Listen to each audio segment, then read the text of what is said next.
welcome to you, Steve, to the first Peak Venture podcast. I think that's absolutely exciting. And the reason why it's exciting is because I've been part of podcasts before, and now we've come to and we've really put something together that is more so focused around peak performance, right? So peak performance in a couple different areas: the physical, the mental, the social, the spiritual, and the financial. And now, if you could just introduce yourself, man, for the viewers, and go from there. Hey guys, my name is Steve Papps. Thanks, John, for having me on your podcast, or the very first podcast actually. And a bit about what I do is I work with businesses to essentially help them sell more using my NLP sales framework. So yeah, that's a little bit about me. I've been able to work with some big corporates locally and overseas as well. And yeah, it's just a pleasure to be here and be on your first podcast, John. Absolutely. So sort of creating the vibe, sort of creating the intention for this podcast. I think it's great that, all the experience that you've had working with these corporates, working with these high net worth individuals, and also people that are just starting out and they've created that high net worth. What has been some of the most interesting revelations and experiences for you over the past, let's say, 6 months? Yeah, so I think the biggest thing that I've been able to share with a lot of people is the fact that their thoughts is really driving their actions and behaviors, and it's really creating their personal reality.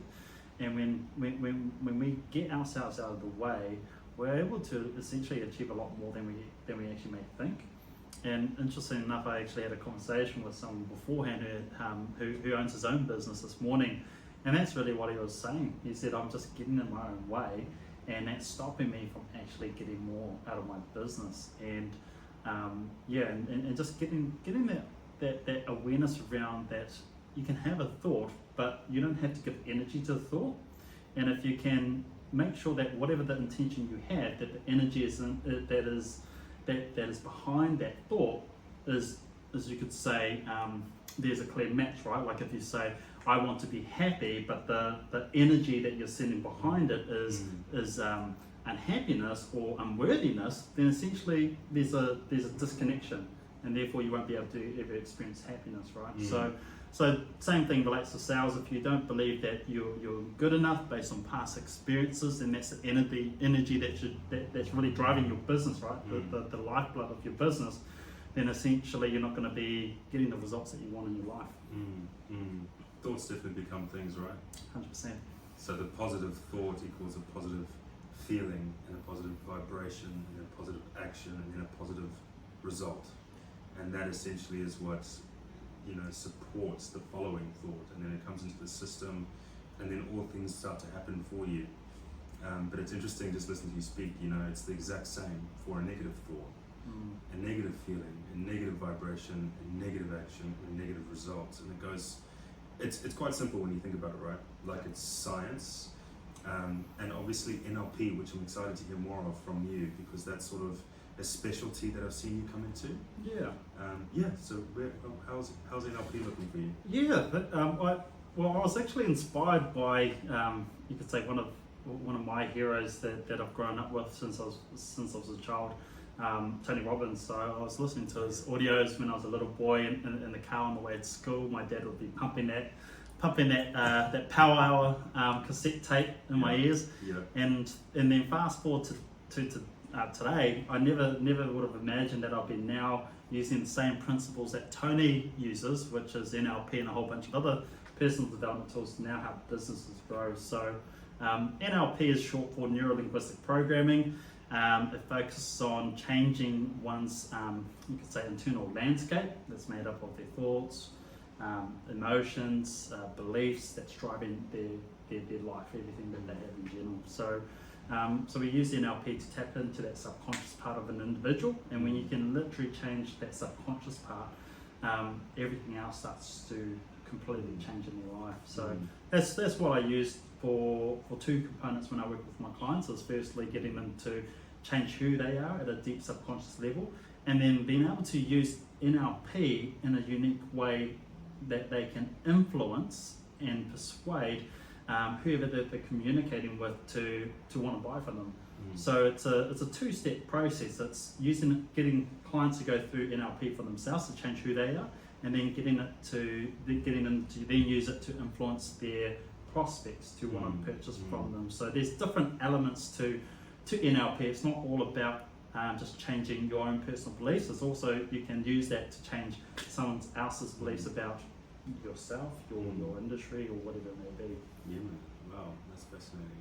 Once again, cutting into science, cutting into such a beautiful simplicity with how you do things. So maybe an example of how you mentioned that NLP is for you as much as it is for the people, the prospects, the audience, the tribe, etc. In the name of making sales or just leveling up and moving the needle in your business. Yeah. So how did NLP sort of change your belief systems and your thoughts, and then how did that impact your business? So I'm talking sales, I'm talking, how did that work? Yeah, so I think one of the things that really helped me with through NLP was there's a term we use called control frame, and that refers to your state management. So like, how are you showing up in general, but also how are you showing up when you go into that conversation with a person, so sales conversation. And how I look at sales is more so a conversation, right? Like, how can I help serve you? And when I change my state from I'm going to try and hard close you to actually I want to show up from this place of service, and I really want to help make a difference in that person's life, and just holding that state, it made a huge difference with my business, right? Because it started to change the dynamics of coming from that sleaziness, you could say, that salesman. Yeah, that salesman kind of approach where it's not really authentic, and then taking a more genuine approach, and people resonate with that more because you're coming with that intention of giving, and I think just that idea of giving and serving, that's really helped a lot of my clients be able to make a huge shift in their own businesses as well, because I think with that law of reciprocity, when you give more of yourself, you actually get a lot from that as well, not in terms of money or whatever, but just the pure joy of trying to help make a difference in someone's life. Wow, yeah, the law of reciprocation. Yeah, there you go. Yeah, I keep tripping up on that word every time. And it's a belief. it's simple, right? Because when you smile at someone and say good morning, the likelihood of them smiling and saying good morning back is significantly increased, right? 100%. And I think it's interesting because the moment you get in somewhat of a consultation or some kind of a sales call, and it's a shame that it's even given that label, because it sets the frame, which is somewhat negatively based. It's a negative sort of thing. I mean, it is a transaction, but it is just about giving service and giving value, because to give is to receive the same way, right? And I think that's fascinating, man. And obviously your journey, I want to talk about that briefly, because hearing where you've come from, hearing where you started, and hearing how you visualized and how you sort of manifested and created everything through thought alone, as well as through hard work, action, and discipline. What did that journey look like for you? And perhaps give an example of how the quality of thought changed and how that impacted your journey. Yeah, so if we were to go right back, so back in 2013 I went through quite a rough patch. I went through a breakup with my son's mum at the time, and basically I lost everything in my life, the house, everything. I literally ended up leaving everything behind and taking my bag and bed, and ended up living in my mate's garage. And from that point I realised that I've hit rock bottom, and I only really came to that awareness around that idea when there was one day I was in my mate's garage, and I sat there and I thought, I had the white picket fence life, and now I'm living in my mate's garage surrounded by all this washing and this rubbish. And I was sitting there with my son, who was 1 at the time, and I was like holding him in my arms, and I thought, like, how did I do this? And I just literally broke down, and from that point I made a promise to him that I'd never see his dad ever again like this, in this state. So from that point onwards I started to think back to when was the last time I achieved something great in my life, and the last time that I could remember was when I came second in New Zealand for bodybuilding. And I thought, well, what's the mental process that I took to get me there? And that's all I did. I backtracked, I did that reverse engineering, and I realized that I had to firstly set a clear intention, and then think about the identity piece, like who do I have to become in order to achieve that vision, right? And then what are the behaviors and habits that I need to start displaying each day in order to be able to achieve that goal. And within a matter of months, the employer that I was working with, I helped them make 15 mil. So within about a 4-month period, helped them make 15 mil in sales. I lost 35 kgs. I moved down my next garage and made more money. Got a new car because my car was broken down, and the rest was kind of history from there. Yeah. And then fast forward to today. If we go back, say, about 3 years ago, I wasn't living this lifestyle. But I was walking along the beach one day with my son, and I pointed up to where I'm living right now, this apartment, and I said to my son, I'm going to be living like a different life very soon. And at that time, I was actually staying with my sister, and not many people knew it. I was staying with her for quite a while. But I realized again that if I just go through that same process that I took to help that business, my employer, make 15 mil, change my body, all of that kind of stuff, to creating this life that I have today, that I can do it. So I went through that process, and I said to my son, look, we're going to be in here. And it was funny because he didn't believe that was going to happen. And I went through the mental process. I set a clear intention. I thought, who do I have to become in terms of identity in order to achieve that? And then I had to make sure that my beliefs, my values, my actions and behaviors all reflected that. There was a true internal alignment across the board. So that's about how I managed to achieve what I've achieved today. Wow, well, nothing short of inspiring, because it's, when you hit rock bottom, there's always a make or break decision that you have to make. And a lot of the time, it's as unfortunate as it is, people choose to break away, and they choose to conform, and they choose to be comfortable as possible because they never want to enter that feeling again. That feeling of, damn, I'm at rock bottom, or damn, I just don't want to be here, Personally, I've been there as well. It's not the best feeling, and I think that it's really important that you must be motivated by risk and reward in whatever your vision is. And I think a common risk, a common consequence, consequence or reward, a common consequence is hitting that rock bottom, having no one, having no thing, having nowhere to call your own, and having no real method of expressing your passion or your purpose. And I think that, this podcast was created especially because of my past, having hit that rock bottom as well, and giving this exposure to the viewers, to the listeners, to these executives, to these founders, to these creatives, on how it is that they generated this wealth and how it is that they generated this abundant mindset, even though they've been faced with adversities. Because in that journey towards financial freedom, or in that journey towards success in general, there's no such thing as having, a light, easy, fun and enjoyable path, especially at the beginning. It's gonna, you just might get out alive. And I think that that's absolutely the truth, right? Yeah. And so what are the biggest adversities and challenges that you faced, or whatever first comes to your mind? Yeah. For the viewers. Yeah, I guess what a lot of people experience is they're looking at the external environment to influence what they decide to do next. So when I was living in my mate's garage, I had to become greater and think beyond my current circumstances. And if I didn't do that, I actually wouldn't be here today. So what I mean by that is, you could be stuck in a garage, surrounded by a whole bunch of washing and junk, and you can feel down. Or you can think beyond that and realize that what's got you here is just basically your thoughts, if we break it down to a nutshell.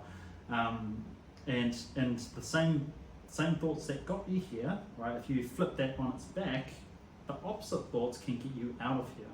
So that was probably the biggest, one of the, the other big things that really helped me get to where I am today is to think beyond my current circumstances. So if I want something more, I have to become more than my environment, my external environment. And just remembering that everything that's out here in my external world is just an extension of my beliefs.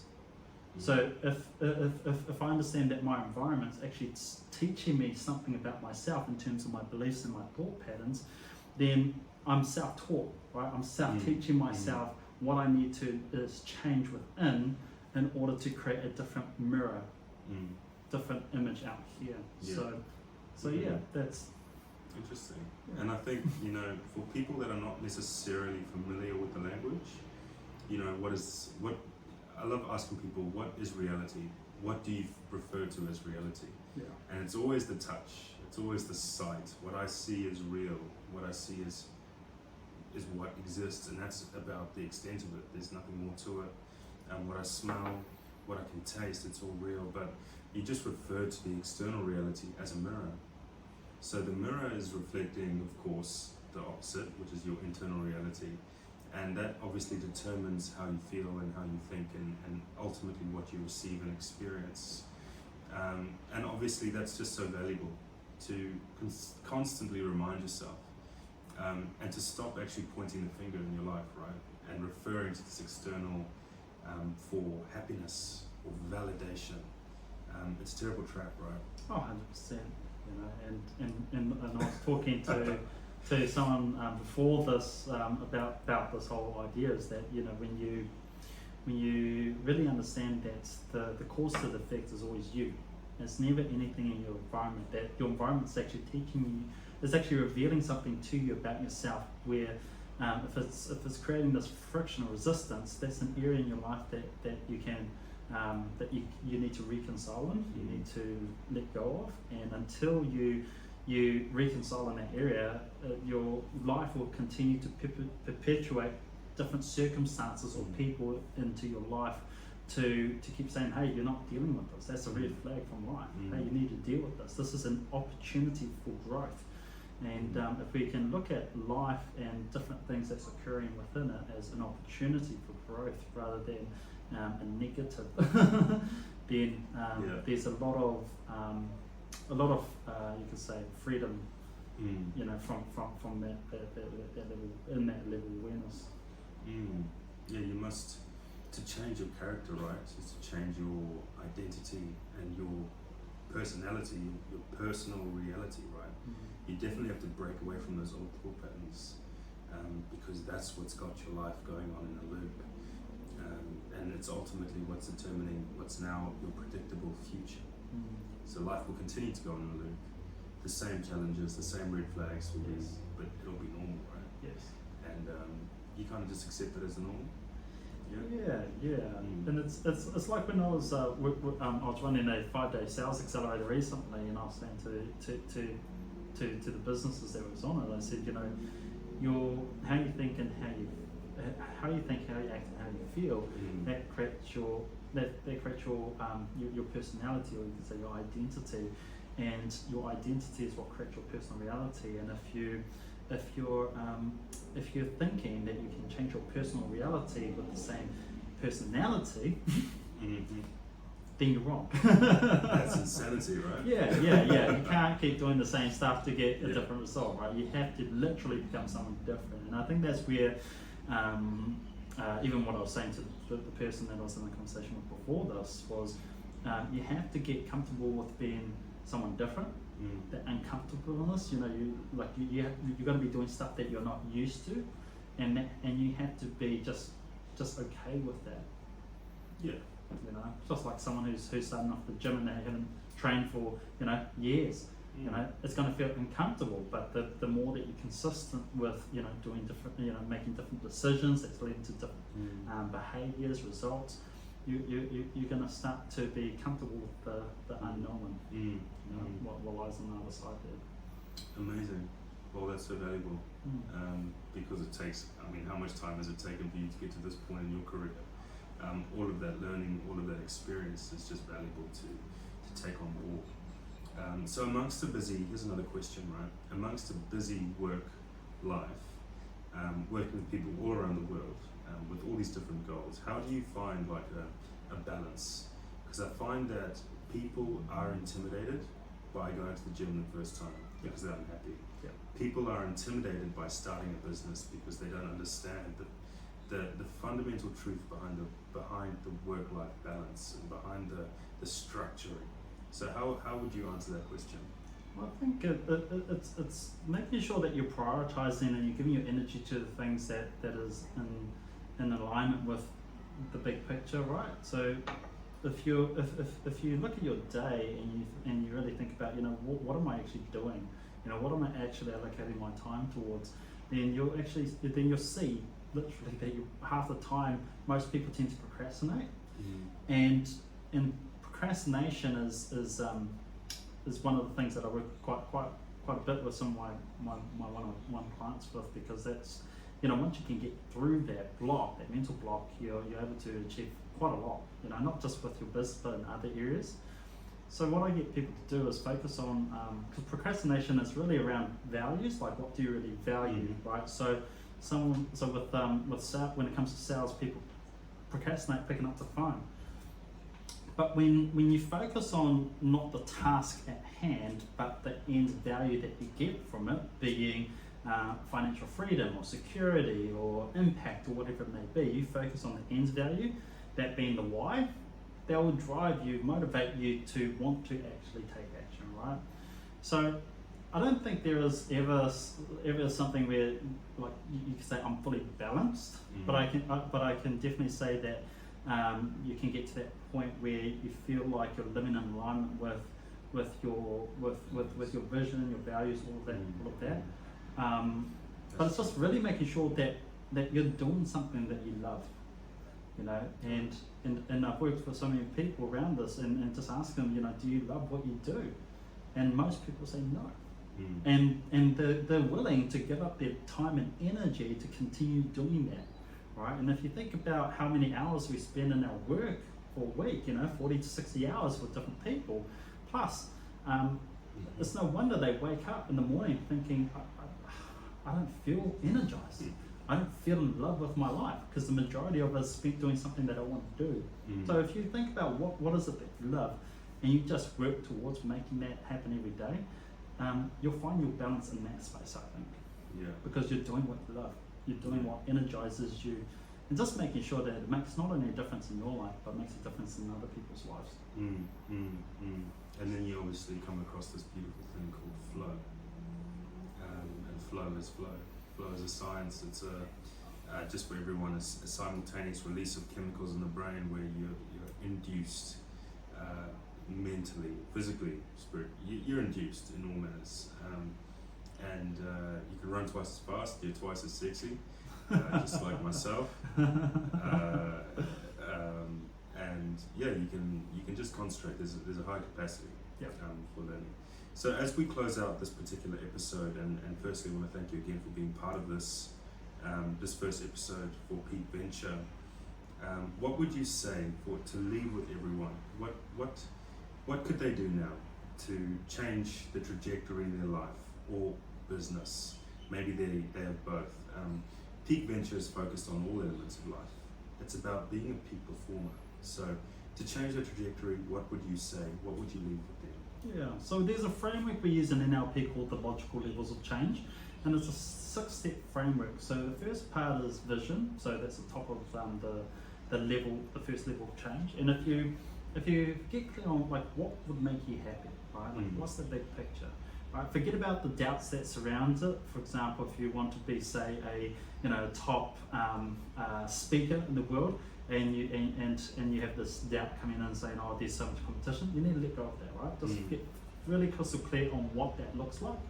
And then the next level down is thinking about who do I have to become in terms of my identity to be able to achieve that vision, right? So in terms of your thoughts, your feelings about yourself, and start making that mental process today, right? And then the next level, the third level, is around your beliefs and values. So what are the beliefs that I need to let go of, and what are the new beliefs that I need to start living in alignment with, as well as your values, right? And for the people that I work with, like sales, if their belief is money is evil, they are essentially not going to make any more money, right? Because they don't want to be around money. They experience evil money. They experience evil money, or if they have this belief that I'm not worthy enough, or I'm not good enough, or that I'm an imposter, right?